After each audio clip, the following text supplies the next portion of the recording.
So my name is Robert Sundstrom. I am the Assistant Director for Young Alumni and Student Engagement, and I'm helping out the Career Center tonight. My colleague Jerry Goldstein has set up this great opportunity to get some really impactful skills for those of us who are getting ready to enter the workforce, or maybe been in it already for a little while, but are still looking to develop some more skills to help cope with this crazy world.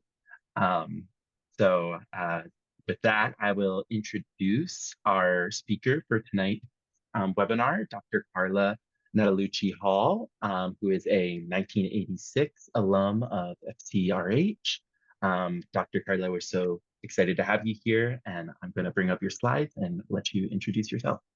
Oh, thank you so much. I appreciate it, Robert.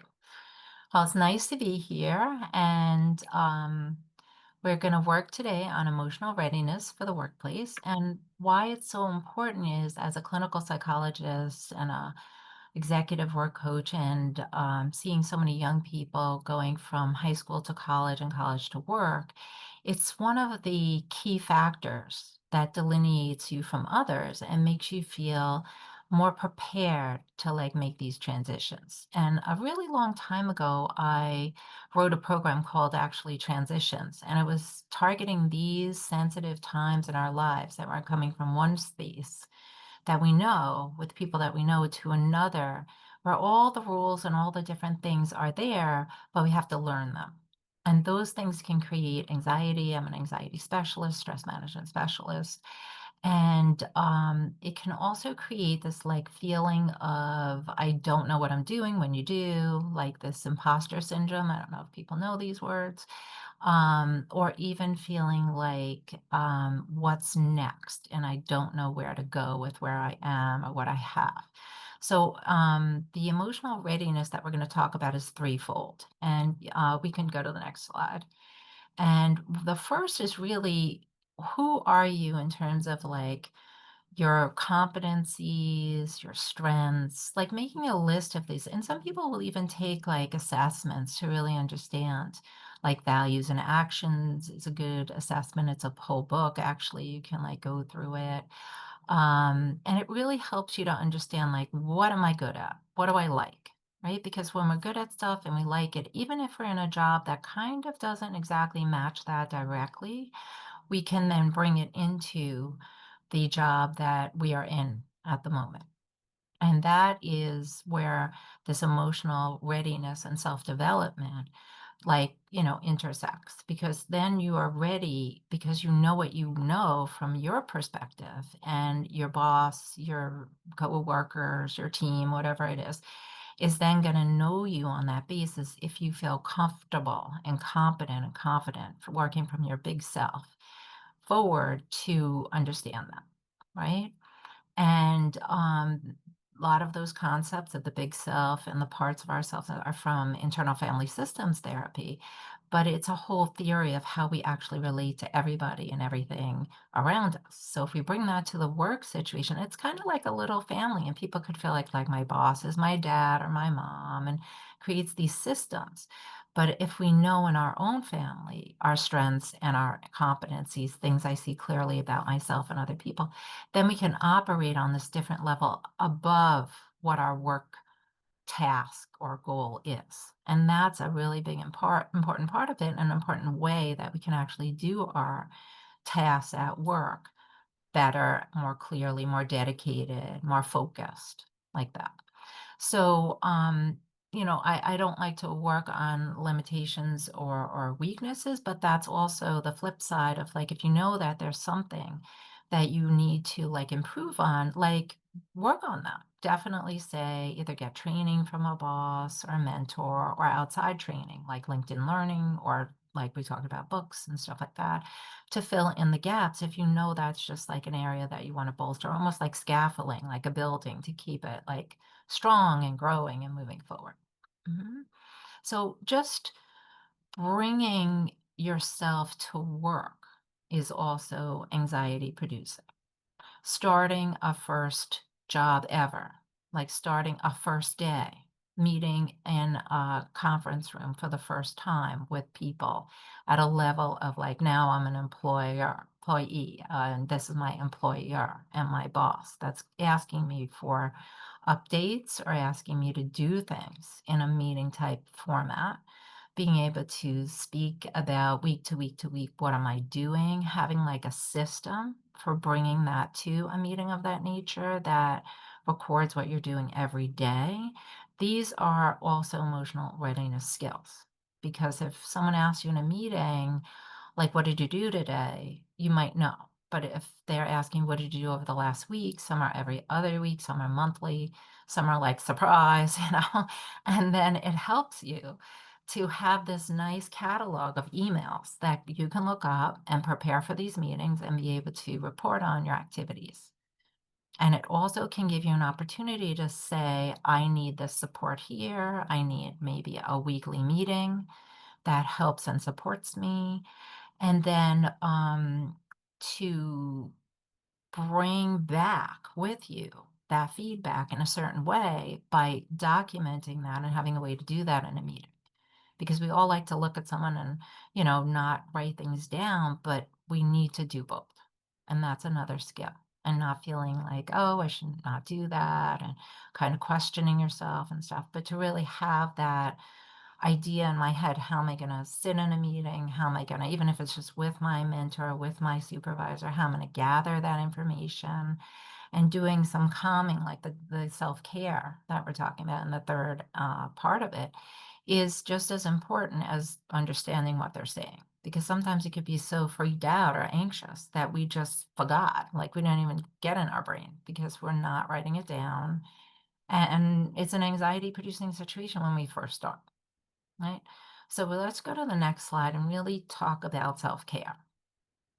So self-care, a lot of people go to before and after work and on the weekends and around work. But I'm also talking about though, and those are great and definitely keep doing them.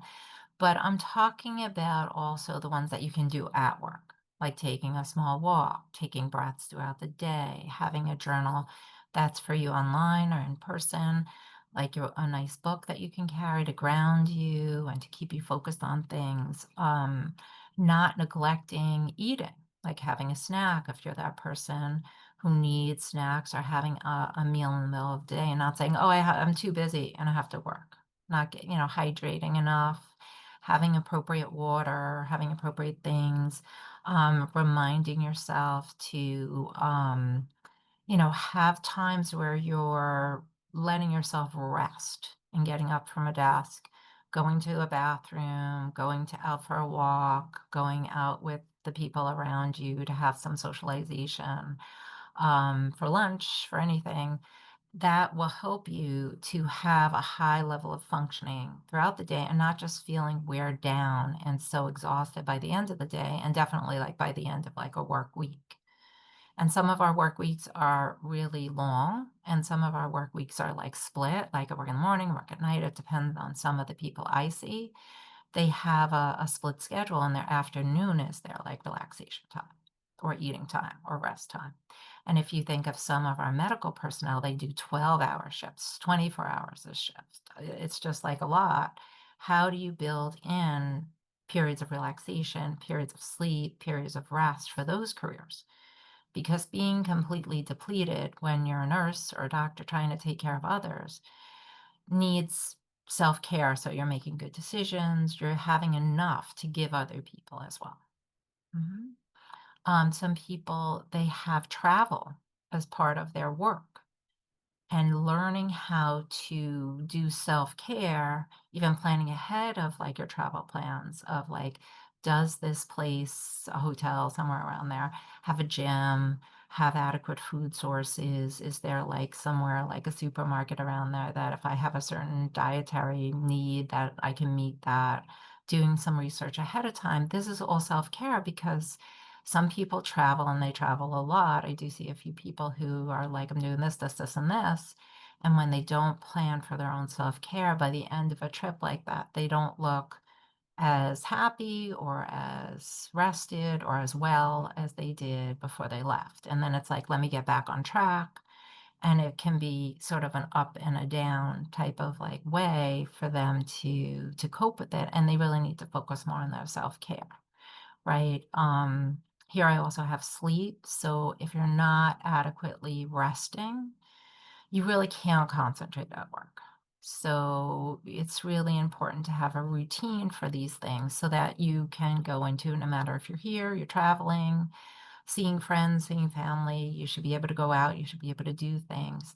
But, it's not a good look to come in exhausted from the night before, or maybe recovering from the night before, or whatever. Those are good metrics to keep in your mind of how do I look the next day? How is this going to be? How am I going to function or not? And to make good choices with those things as well. And it could just be not even going out. It could be over-exercising, overeating, over something, and that is something to keep in mind, just a regulated sort of day-night routine that the next day you're ready for your work or the night or the split shift or the 24-hour, whatever that is, shift, right? So self-care, self-care, self-care. I have like micro breaks, which could be like doing like a little like word game or something. It could be a mini break where you're going to get up and just do a stretch or a walk, even if it's just around your workspace or around your work floor. One lady, she was a cardiac nurse, and she walked to an atrium, and she did some breathing, walked back, and it was a different look when she got back for her and then for what she had to do. Right. So she couldn't even make it out of the hospital because she says that's a half an hour. And a lot of people work in high rises, the elevator banks, find where you have little spaces even inside your work area. And now it's much more common. It's not, you don't have to work for like a specific company that's focuses on that, but there are common break spaces that are not just a room somewhere that are could be a relaxation place. Closing your eyes, you don't have to move anywhere, right? Or just standing up, stretching from your desk or something. All these things are like these little micro breaks that done throughout the day, it just doesn't build up on you so much, right? So let's go to the next slide and show like this is this balance. What I'm going to have some mindful awareness of what I'm doing throughout the day, and then balancing it out with the responsibilities that I have at work. And that is also an emotional readiness skill. Like someone is giving you this position to take on this responsibility. And when we take on a responsibility, it actually makes us feel better. It makes us feel like I'm kind of embracing what I'm here for. But then also pursuing things that are like your loves, your wishes, your hobbies and stuff as a balance to that outside of work. And then also maybe inside you can have a flow of these micro and mini self-care that goes with the before and after work type of balance and availability, right? So that balance is what we're looking for. And not to judge yourself if you can't do this or that on one day, just to have a lot of self-care and self-compassion is very valuable, and doing it with like a lot of mindfulness, a lot of thoughts about the good stuff about you, what you are doing right. That combats a lot of this like anxiety and stress regarding like, imposter syndrome, or am I doing it right? Or needing to incessantly check with a supervisor or a mentor, like, is this okay? Is this okay? Because when we first start out a job that we want to please, we want to have someone validate us. And what we need to do as an emotional readiness skill is to learn to validate ourselves too, not just go off of another person that's supposed to tell us what to do, right? And showing some leadership skills can also be seen as a very positive characteristic with young employees that are looking to grow and picking out people who could lead a team, um, be in an organization in a different type of way as like a management track or something like that. That is what some employees look for. Like, does this person lead? Can they lead? Are they taking on responsibilities? Right. So just going to the next slide, it's being present, right, is very important. Like if you have friends that you develop or that you know at work, just be present and aware that there's like a way to do that type of socialization, right? And not kind of like being loud or yelling across floors, or even if you're sitting back to back or in a cubicle of four or something, being sort of like focused on work and present on what we're doing now. And then if there's a break, then maybe not being loud, leaving a floor, but going into a room and sort of having a quieter talk because you're at work, being present, being available, understanding the flow. If there's like a push to do something, like going for a mindful walk might be not at like that moment, might be a little bit after that push is done, right?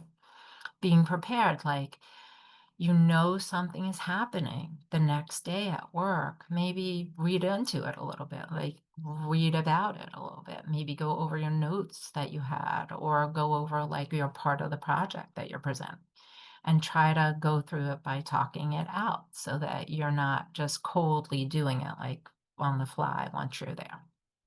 And it can really be very helpful for you too to know, like, oh, what am I doing? Like, kind of put it in your mind in a different type of way. Dependability is very important. Some people are very dependable and they go to work and they have their day. It doesn't mean that they have to be at work all the time and never take a vacation. But if they're planning on not being at work, they have an event, they have some other obligation, they're planning a trip, they'll let people know 2 or so weeks before. They'll let them know in many they'll leave a message, but they'll also leave, like, an email, so they have a paper trail so that the people are informed.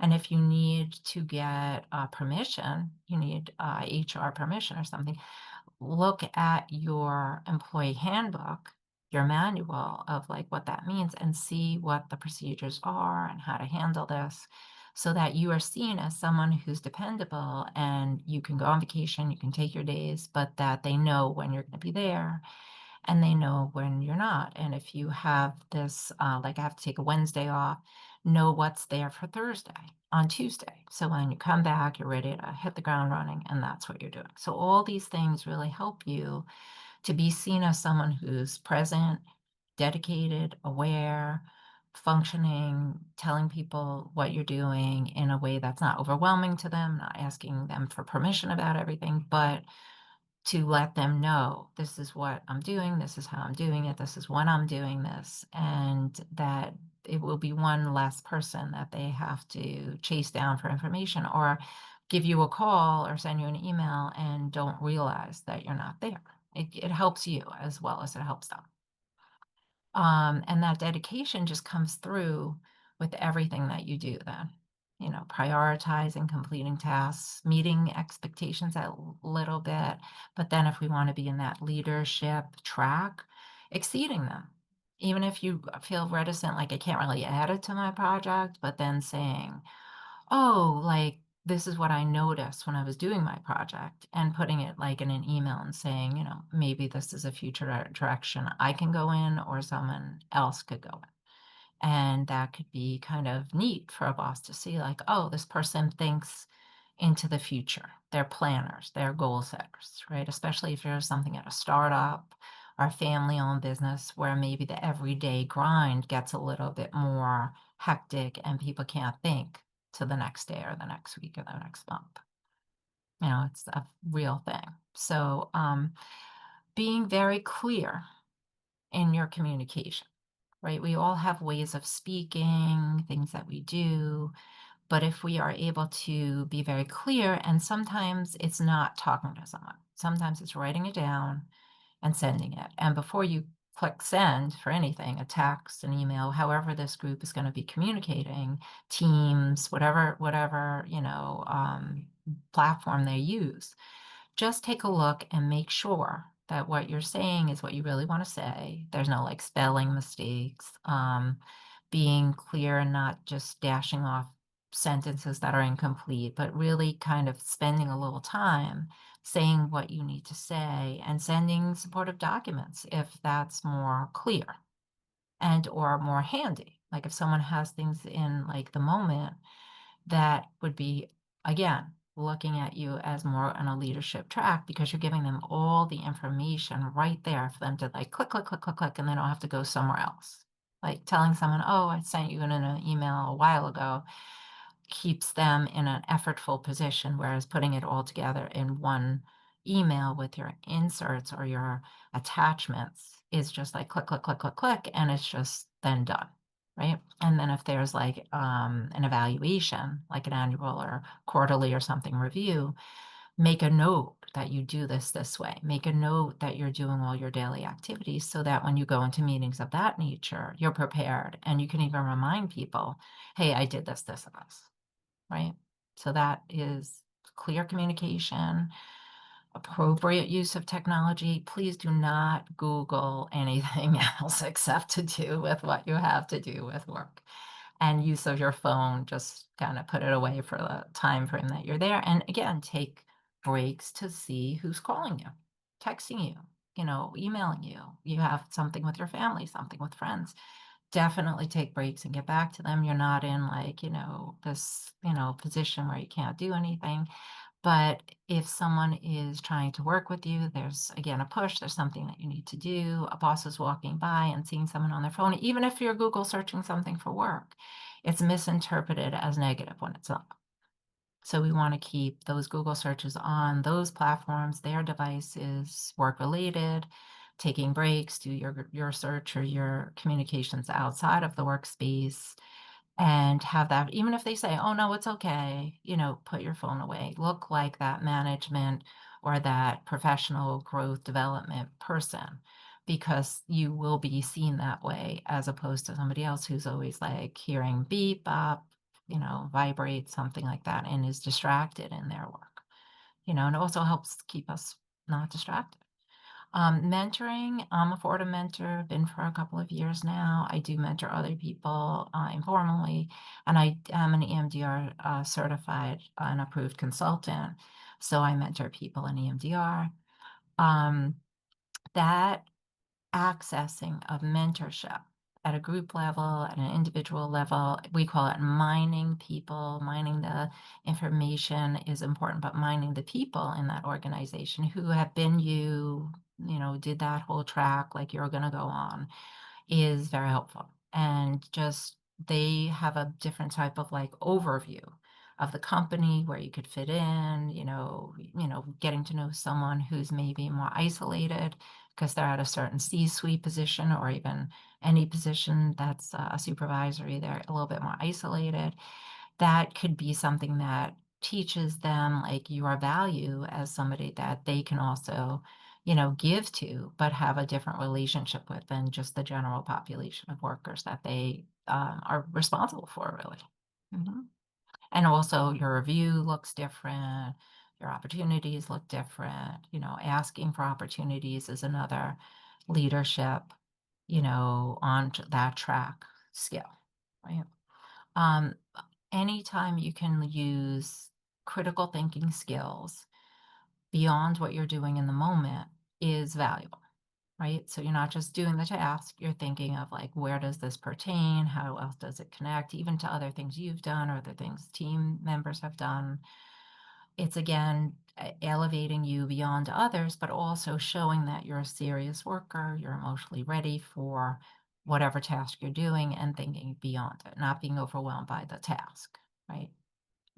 And if you are, get help, get supervision, get mentorship, go take a LinkedIn Learning course or whatever other course. Ask for development from the place they might have. Like one lady had this whole platform that she wasn't utilizing a free training on her computer through her company.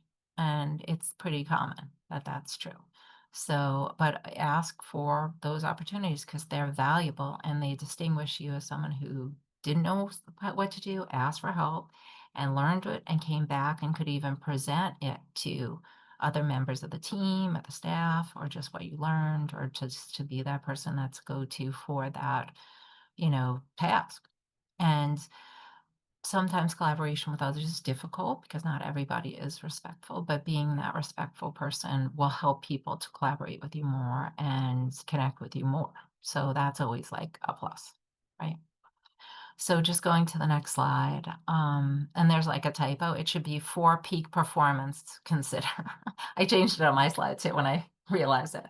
But, that's a good example of, like, go over it, and I've gone over it a couple of times, but keep going over it and have someone else go over it and read through it. Mhm. Even print it out, look at it. That's a really good example of, like, what to do, right? But Anytime you're approaching any sort of task at work, try to approach it with a positive attitude. Even if it's like a grunt work or a boring thing, or you don't like it or anything, or you don't want to work with somebody or something. Try to approach it with a positive attitude, because that will help, even a neutral or objective attitude, because that will help you to do it like better, do it less stress, do it less with like burden, feeling burdened by it. And that will also build your confidence, because doing hard things, doing things that we don't want, actually like builds that muscle. Like if you want to raise a 1 pound weight every day, that would build a muscle. And this type of working, we call it grit. And there's a book actually called Grit, and you can read it and talk about like what are the tasks that I need to do, have to do to get from A to B to C to D. And that would be one of them. Just doing it regardless. Right? That's why I like that Nike saying, just do it. And the only thing I would add to it is do it now. Just do it now, because that's where you're here, you're now, you're building it. And it will be recognized if you approach all tasks, good or not, complicated or not, ones that you like or not, boring or not, with a positive or at least neutral attitude and the confidence of like, I'm just going to do this. Mhm. And doing it with others respectfully, calmly, that helps, instead of saying, oh, I can do it and you can't, teaching other people, getting guidance from supervisors and mentors for these tasks too, to learn how to grow beyond your position, beyond that moment. Having a lot of self-awareness, using mindfulness, and we'll do a little exercise in a minute about how to be mindful in, a short period of time. You don't have to go to a place and spend hours. You can have a few minutes and be very mindful and very focused. And throughout the day and at night, building that awareness is critical and extremely important, and differentiates people from others who are just like always caught up in their, stress or anxiety or a work thing, or I have to go to something else later. Like, and when you're leaving work, it's a great point. Don't be like blah, blah, blah, loud, this and that. Just like, and even announcing, I'm doing this, I'm doing that. Just leave and say, be appropriate and say, okay, good night, goodbye, have a good night, see you tomorrow, whatever you think is appropriate, because I think those are valuable skills for having people see you as that professional image. Coming, going, even if you're going out to lunch, making it like more of, this is a lunch that I'm having during my work time, as opposed to any other like way of managing. Even coming back with like shopping bags and stuff, like it might be like a bad look, so just being aware. And exploring EMDR for peak performance, it's really helpful. And if people, want to do more with growing and doing things differently at their work, it's certainly a technique that is used to help people grow. So mindfulness and creating, oh, just the next slide, is something to participate in like every day, right? And having that, maintaining that daily wellness and throughout the day, that well-being impacts on our work-life harmony, impacts on being involved with someone in a mentorship, or having that can also create a balance. So it feeds each other, right? Um, Dealing with mindful moments and being aware of how you do things, how you hand things to people, how you talk to them, how you pick up a phone, how you put down a phone. There's, different phone systems now, but when I was in an office, people would like throw this receiver down on the phone, and it was like way too much for like that environment. So being aware of that. Other well-being that you can derive from exercise, very helpful before and after, or just those mindful walks during work. Um, Having a supportive personal activity. Some companies do support like softball or other events, but going out and establishing that is very helpful. Regarding professional development, engaging in a professional group, even as like a young professional, a young business person, a young accountant, a young architect, all these things are valuable to participate at the early career level. Very helpful. Um, there are a lot of community resources that we can utilize. Either we can volunteer and like plant a garden or hang out with the kids and play some basketball or something, or that those community resources can support you, like going for a swim and having a place that would provide a pool and a setting that would be not a lot of money, but something that you could have as a resource, you know. And summer's coming, the beach, a beach walk, or going to the beach, having a beach day, something like that would be helpful. But then bringing that mindful set, even like a picture on your phone, to your everyday, and then taking a breath and saying, "Oh, my beach day," and taking a breath in and out, and then getting on with your work. Having a regular picture, like a photo on in your cubicle on your desk, like somewhere else, that's also valuable. If you like to hike, hiking is kind of a neat thing to do too. Like whatever it is, bringing that to you. And of course, getting support from a coach is always valuable. You know, it's always kind of directing you to the next thing. And did you think of this? Questions that the coach would ask. But that's, up to you. And it's something that I think will present itself as like a possibility when you get there. And then you can say, oh, I have some choices here. Would it be good to like reflect it off of somebody? Right. So yeah, so the next slide is a very peaceful face and closing our eyes sometimes and just taking a minute is very helpful. And it's also research based that we can really reduce our stress through taking a few mindful moments, right? You can join a group to do relaxation together. You can even online. There's a lot of different places. I don't want to name all them because I'm not partial to anybody and I don't work for any of them, but just even a bunch of your friends, right? Having a compassionate text partner. Oh, work is X, Y, and Z, and sort of doing that, or just, having some peace and connecting to them on another issue. I like to grow flowers. I like to bake. This is my recipe. Taking your mind off of work and then having that restful time. You know, mindful walking, mindful breathing, mindful activities like mindful eating. Like sometimes people eat at work and then I have to get back. This is not helpful. So doing your breathing, eating, swallowing water, moving on, is much more than you actually feel like you've eaten and you've had some calm, peaceful moments to um, be in before you're going back to your work, right? So let's just take a few minutes now. We want to save some like 15 minutes or something for our Q&A, but let's just take a minute now and just do some breathing. And I want you to, again, if you want to close your eyes or just look at a point in front of you or a picture, and just taking some minutes to slow your breathing. And just, you can put your hand on your chest or your stomach if you want to. Just breathing the peaceful breath in and out. And if you're at work, you can always put your hands on your legs, just grounding yourself into your chair, just closing your eyes for maybe a minute, get a break from your screen, and just breathing in and out. And just noticing your breathing, calming through your chest and stomach. And just letting your arms relax, your hands be soft and peaceful. Letting yourself feel warmth through your arms and legs. And just grounding into the floor, grounding into your seat. And thinking of your peaceful, calm, relaxed place. And just breathing in, breathing all the way out, and all the way in.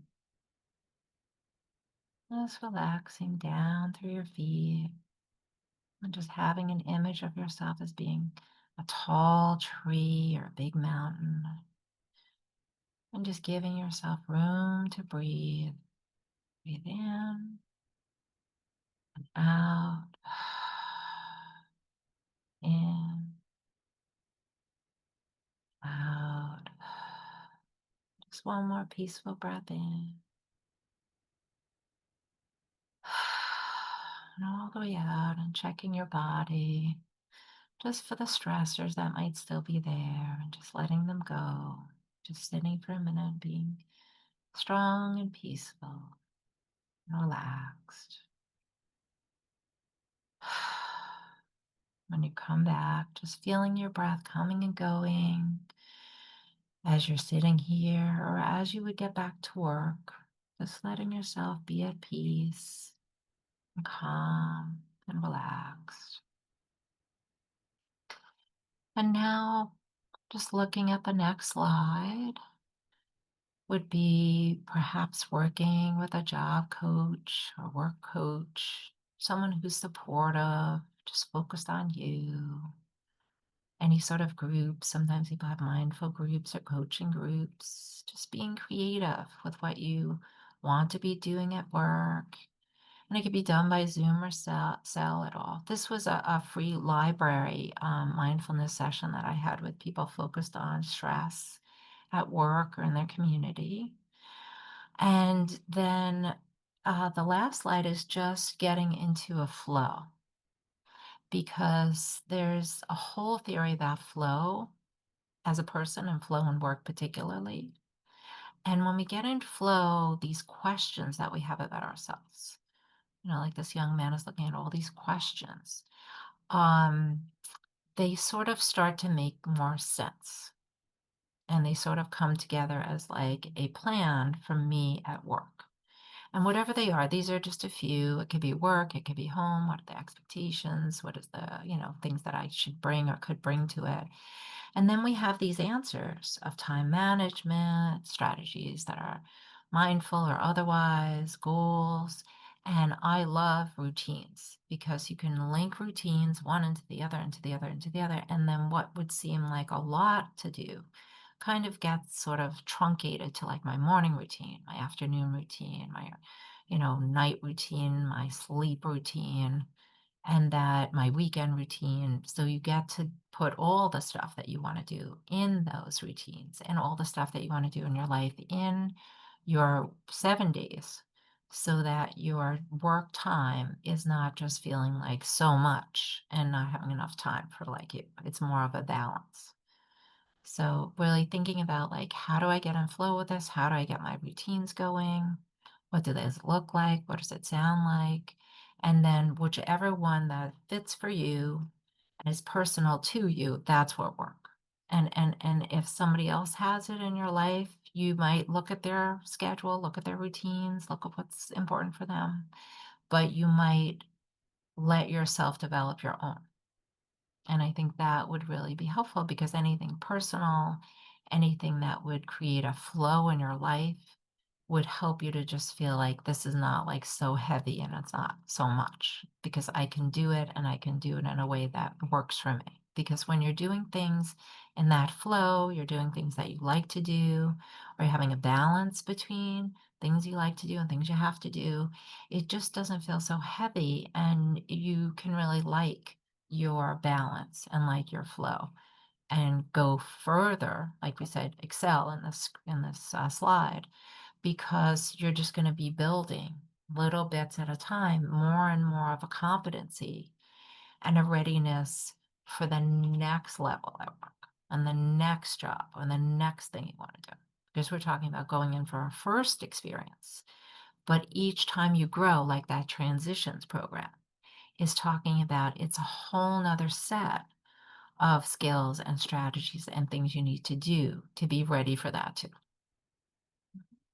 And it's, you're also going to be having life changes, like getting with partners, maybe getting married and having kids and moving or other factors, having folks that are aging. There's a lot of stuff that is going to transition you from one thing to another. And it just takes time to like catch up to it. But having a focus on this is going to be like something I'm going to be doing as a developing adult. And when I was taking my degree at Columbia, I was in developmental psychology, and everything is in flux. Everything is in flow. It's in change, and it's not a bad thing. It's a good thing. Yeah. So I hope this helped a little bit, and you can always email me if you have a specific question. But I think we wanted to take a few questions, right? Yeah, that sounds terrific. Thank you so much personally for sharing that those steps towards emotional self-development and what steps we can keep in mind, and also though how to personalize them for ourselves and what works for us. Sure. I'm sure everyone got a lot out of that. I know we have a few questions, so feel free to use the Q&A um, feature to submit your questions. But let's see, while we're waiting for some more to come in, there's one here that says, I have been a mentor for a number of years. Thank you. Early in the mentoring cycle, I discussed the importance of self-awareness and avoiding performance bias as foundational to starting a career. Is this an approach that you still believe is useful? I really do. I think that having an approach that works for the person and that giving people a template for managing it is very critical because I think people don't have one in mind. And when they're given a template, that can really help the person to grow into that and to like have a way of seeing what they want to include and what they don't want to include. Just like the challenges with the identifying strengths and needs and those boundaries that we can develop because we have those boxes to like put into whatever we are looking at and whatever we're trying to develop is critical having that foundation. And then in addition, we tend to be negatively biased. It's part of our evolutionary survival skill that comes from our amygdala in the back of our brain that just has a lot of like attraction to negative things because in our world, we lived outside and everything was dangerous. We had to, take care of ourselves. And having Mhm, that split decision of what we're going to be doing was really important. So when we have a bias towards ourselves, or bias towards our work, or bias towards other things, it comes from that. And we have to really work hard to see like what's good and what's challenging and how to, work towards that. And mindfulness is like growing to a point that it hurts a little bit and that we have to sort of break out of those different type of bias states to then build other skills like resilience, you know, positive growth points, um, and grit and telling ourselves what we need to do and what maybe sometimes we need to hang on to and let go of. Now, we all want reassurance, and sometimes that's really not the best thing to keep displaying. Yeah. mhm. Yeah, so I Thank you. like that. That's a great, template. Yeah. Yeah.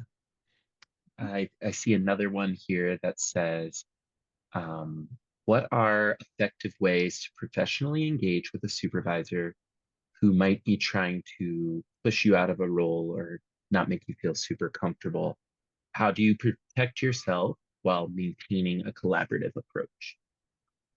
I think it's really very important to go back to what is that role that I'm supposed to be doing, to really Mhm, comb through that, job description, that thing you agreed upon when you were first hired. Because when you're first hired, you're like, "Yes, this is great," and they're like, "Yay, hooray, come," and all that.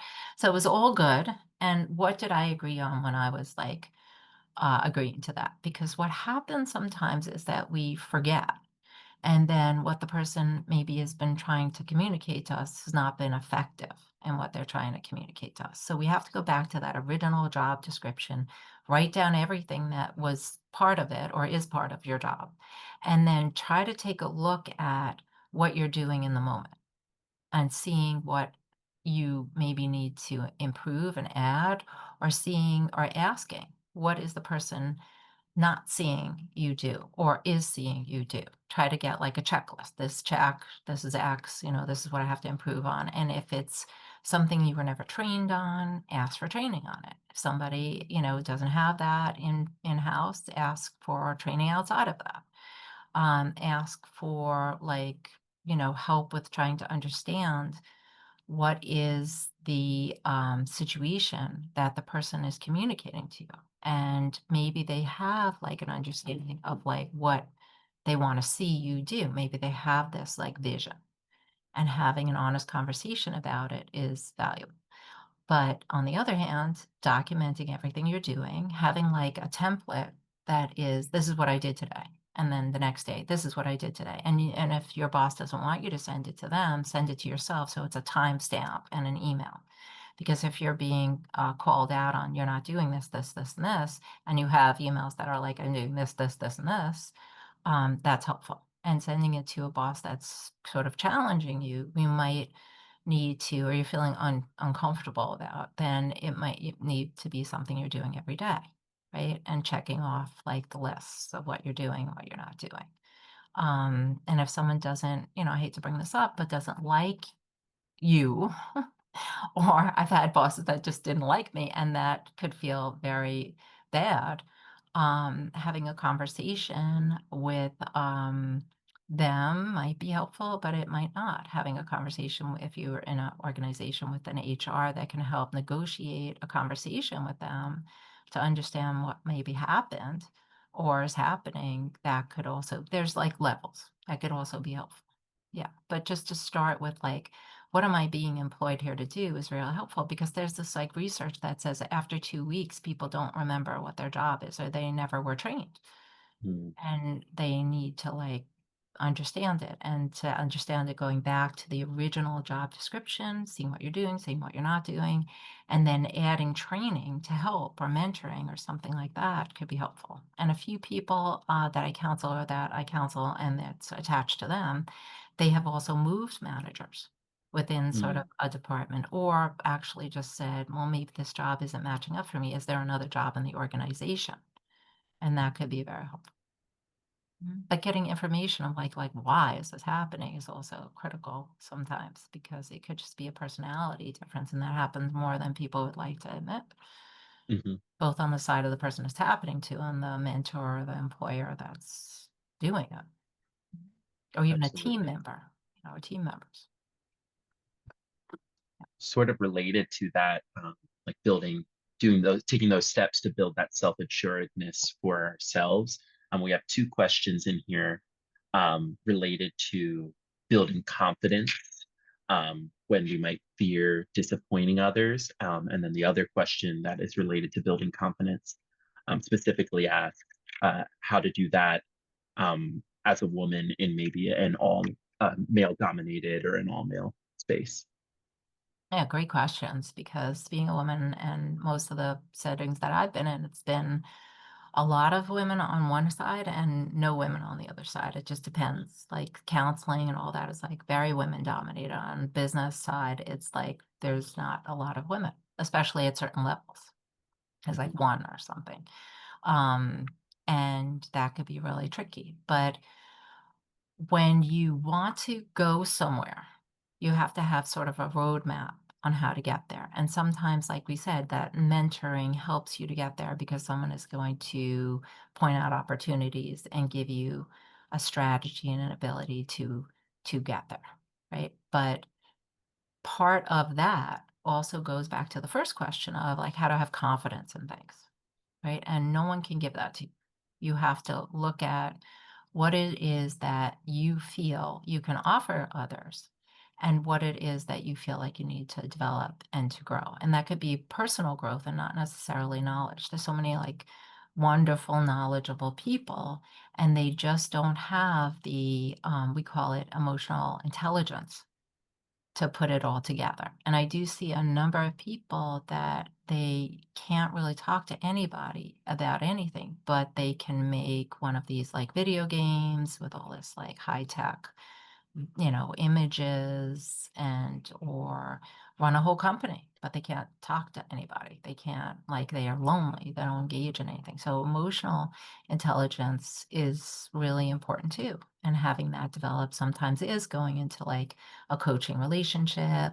Sometimes it is finding things that you can build your confidence. Like some people find that outside of work, so that they're really a good runner, or they're really a good, somewhere in sports, or somewhere they are an amazing baker, or they do something else that builds their confidence, and then they can bring that with them to their work. With work-related confidence, what breeds confidence is doing the work, doing it over and over and over and over and building that competence because competence helps us to feel confident and then we know what we're doing. If there's a limit on that and you don't have a lot of resources at work, just finding other resources outside of work. Now, today I spoke to someone who's going back into the workforce and she's in her 50s and she has a high degree of anxiety and has had a history of gaslight sort of conversations about how she's not good enough to do this, that, and the other in a relationship. And she questions everything now she does at work. But this person is like great at another function in an organization that she works for. And I'm like, why don't you just apply for there? Because she's so confident and she does so well with it. It could be a misfit with the job, but it also could be what's coming from relationships. So sometimes Mm. our confidence is coming from other areas, and sometimes our lack of confidence is coming from other areas too. And that's just a great example of it has nothing to do with work. But in my experience for over 30 years being a psychologist and just being a person for almost 60 years, it's that you have to build your own set of, indices or pieces of the pie, if you will, or however you think, however you conceptualize it, that when you're drawing a picture, you have to draw a picture of like how much is it from history, from family, how much is it current impacts on me, what am I doing to grow from that? How can I like learn enough about what I'm doing to be feeling like confident and I know what I'm doing? Having that competence that feeds that, and then connecting with other people in an organization or even across organizations in like a professional association or community that will help reinforce that level of what you are doing and what you're doing is good. And I do that today. I've done that my whole career and it really helps. And I'm part of a lot of organizations because sometimes one is helpful in this area, another is helpful in that area. Some are local, some are more distant. And it really helps to have all those connections when you need them. Yeah, Thank you. I think we have time for one more here. sure. Um, this one says, oops, just lost it.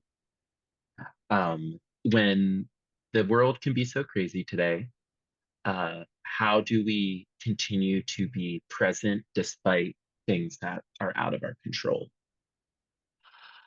It's true. Yeah, it's really difficult. And I can speak for myself and let you know what I do every day and what I do because I see people throughout the day, 6 days a week, about 12 to 15 people a day, and that's a lot. When I'm done with my day, I make sure that I do either verbal journaling, or writing things down in a journal, doing mindfulness meditation every day, letting go meditations, something that I love to do every single day because you have so much that builds up on you. Doing exercise every single day, even if it's late, I will do something to help to process like that day. And that's just in my job. And then when we're dealing with other things and other people doing things in a way that is very difficult, if not traumatizing to us and others, then we need to have some way of finding our peace with that and in this moment. And things change more than they stay the same, but having a lot of peaceful breathing, having a lot of work with non reactivity, dealing with this is the way things are and having a lot of acceptance and compassion for ourselves and others, doing compassion meditation every day, very helpful. Building a routine that can address your feelings of being out of control and things being upended by a person who's, you know, having a lot of difficulties and taking it out on everyone else is not an easy thing. And affecting many, many people worldwide. So it's completely understandable, but having your way of being in the here and the now for that too is very important because these conversations that are political are not good for work, at least not that area, and sometimes not good for relationships. And having a way to process these things is what I'm talking about. And that's my way of doing it. Find your way of doing it, whether it's integrating some of this or doing whatever else that you need to do to process it is helpful. And finding sane voices and people that you can connect to, that feel like you and can support you and, yeah, echo your concerns is very helpful too. Having a group that you can rely on. Yeah. So Yeah, great. Thank you so much. cool. If we were in person, I'd ask everyone to give Dr. Natalucci-Hall a round of applause, but just have to accept that we are giving you our gratitude. Of course. Um, and if you are open to it, I'd love to let the students who are on here reach out to you if they have any further. Yep, anybody who want just, use my email, and it's dr.carla.natalucci@gmail.com, and, it's definitely possible. Yeah, just to let me know, and if I can be help to anybody, it's would be great because I love Fordham. I'm there in heart and spirit all the time, and it helped me so much, and, I hope you all have a wonderful transition, and if you're working now, I hope it helps you so much to like just address what is, because that's what you can do. And if it's not the right position, growing and finding other ways to connect to things that are fit is everything. And you'll make yourself so happy that you were able to manage it. Mhm. Yeah. Terrific. But thanks so All much right. for Thank you. having me. I Thank you so much, appreciate it. Dr. Natalucci-Hall. We Bye, appreciate it. everyone. All Take right. care. Bye, Robert. Have a good evening. You too. You too. Take care.